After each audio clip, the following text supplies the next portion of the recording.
Ku danna subscribe domin samun ingantattun daɗaɗɗen shirye-shiryen da zarar mun ɗora. Mun gode. Alhamdulillahi, masha Allah, godiya ta tabbata ga Allah. Daman abin da ake ta jiran faruwarsa sai ga shi ya faru. Wannan wani abin ban al'ajabi ne, faruwar abin yanzu. Batacce shahararre naku mai farin jini wanda ba kowa bane face kan waka. To fa wani abin al'ajabi ne ya faru. Amma kafin mu shiga ainihin cikin bidiyon, assalamu alaikum wa rahmatullahi ta'ala wa barakatu al'ummai musulmai baki daya.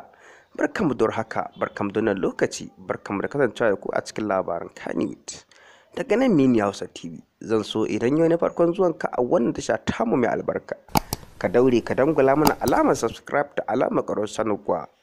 Ta haka ne zai baka damar da zarar mun dora sababbin shirye-shirye za su zo kai tsaye. Sannan ka daure ka alamar like da share da comment a wannan bidiyo domin jin ra'ayoyinku baki ɗaya.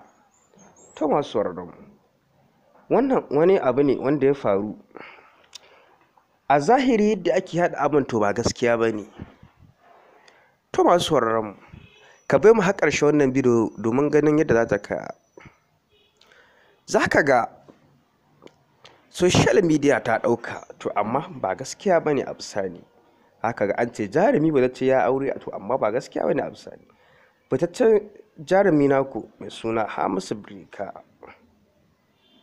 wannan wani abu ne wanda ya faru wadda wata tashoshi da ce na social media baki ɗaya da suke yaɗa akan ya fidda mata ko kuma ya aure, to a bisani ba wata matar da ya fidda, kawai sharin social ne da suke ta yada jita-jita.